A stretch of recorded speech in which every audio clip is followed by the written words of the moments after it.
You look around like ain't nothing stopping me. This is my time, my choice, like the whole world gotta hear my voice. Cause this is my music, my thoughts, my life. It ain't a song no more, it's a sacrifice. It's an offering of everything I got. Like everything I am reflects everything I'm not. So much time wasted on all the games that we played. Like every stupid mistake that we ever made. Erase the future, it's price that we paid. But it runs too deep for the memories to fade.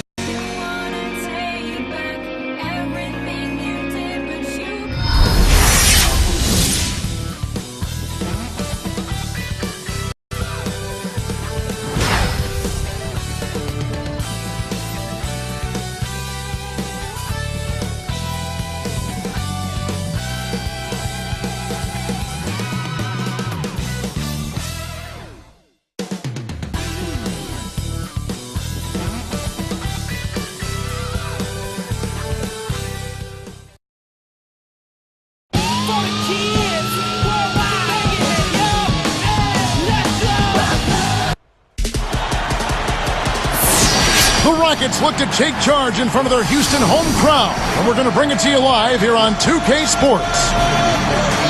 Last out for the Clippers, they won that game against Philadelphia. Well, they were fortunate to be up against a D that looked totally overmatched. I mean, there wasn't much that they couldn't do offensively.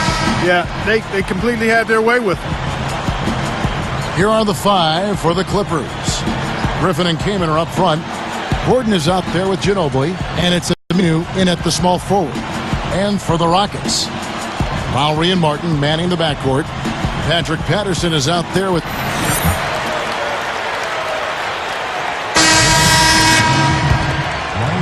Here's Ginobili. Now Kaman. Kaman, a screen on Lowry. Jumper off the screen. And there's Ginobili. That's good on the assist by Eric Gordon. Ginobili's got his first bucket in this one. Well, it was a shame that Eric Gordon missed almost 2 months last season with the wrist injury. When he's playing, he's as strong and explosive as any two-guard in the league. He should have knocked that one down, and he'll be the first one to tell you that. Now let's send it over to Doris Burke, who was able to talk with Kevin McHale. Kevin, adding a few more pump fakes is what he is instructing his inside players to do. They are facing a good shot-blocking team, and if they can keep them guessing on when to jump, they'll be in a better position to get uncontested looks at the hoop. Not an easy thing to do with a shot blocker hanging around, Kevin. All right, Doris, thank you. Taking on a defense like that one they're facing today, Clark has certainly got their attention. Yeah, you know what, Kevin? I think they're going about it the right way. I mean, they need to dictate what they do offensively instead of taking what's available. Take what you want. Steve? Well, that's the only way to go. I mean, this is a game about aggressiveness. And if they're not aggressive, that defense is just going to swallow them up. You mentioned the scoring boost for Eric Gordon. He said that within the next couple of seasons, he wants to be the NBA's top scorer. Think he can get that, Steve? He's got the ability. I mean, the way he can shoot the ball and put it on the floor and use his strength to get to the rim. What I liked last year, Kevin, is he upped his assist total to over 4 a game. That's pretty good for a shooting guard. Here's Combs. And again, the Clippers good for 2. 55 seconds left in the first quarter. Outside Lowry. Dishes it to Wall. Over Combs. Rebound by the Clippers. This, of course, their first opportunity to play Houston this season. And in a 4-game season series like the one these two teams have, you kind of want to establish your superiority right off the bat here in this first game. Griffin is whistled for the loose ball foul. That is his first foul of the game. Patrick Patterson.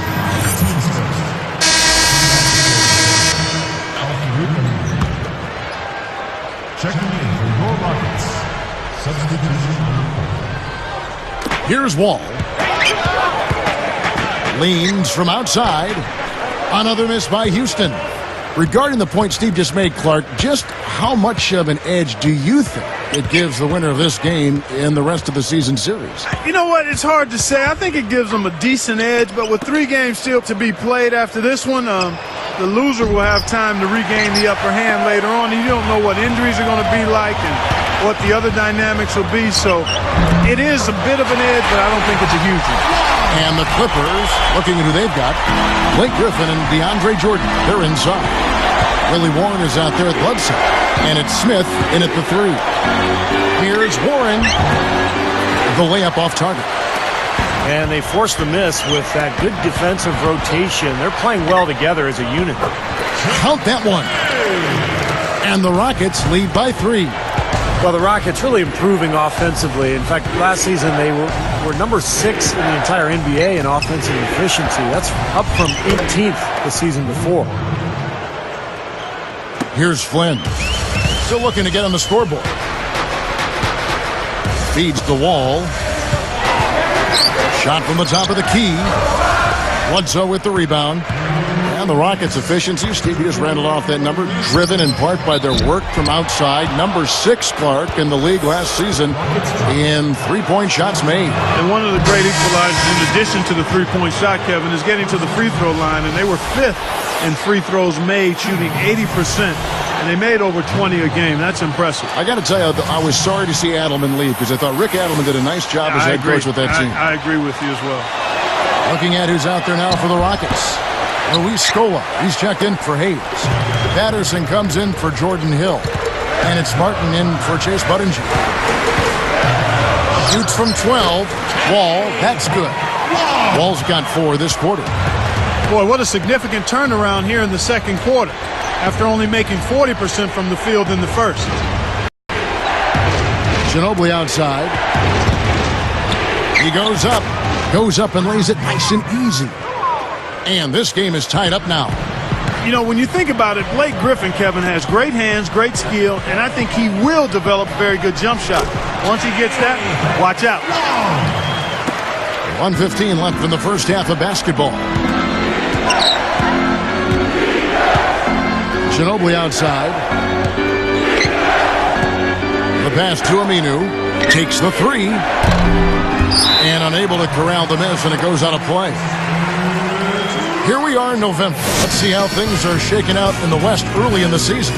You look at the Rockets, right there in 5th position, middle of the pack in the conference.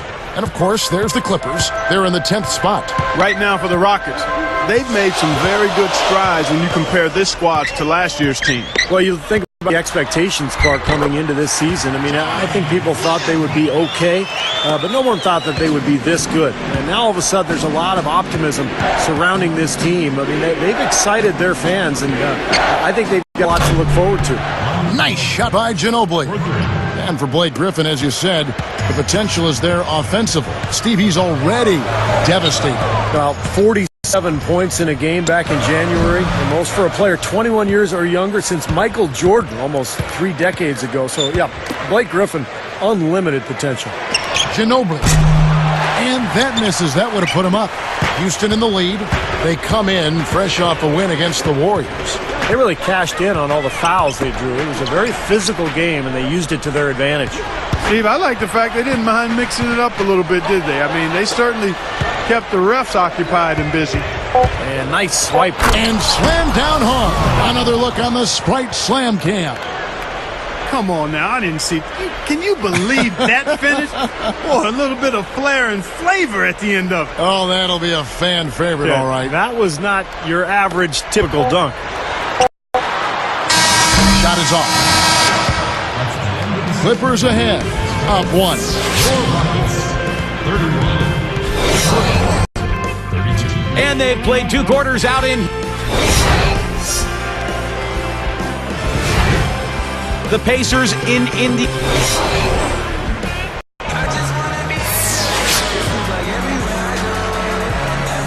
Welcome back, everyone. The second half about to get underway, and it's been a close one so far.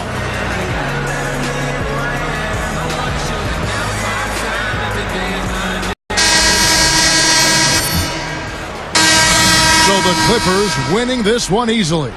They put on a show tonight, thoroughly controlling each end of the floor. Hey, what more can you ask? And that'll wrap it up for Clark Kellogg, Steve Kerr, and Doris Burke. This is Kevin Harlan, and thanks for tuning in.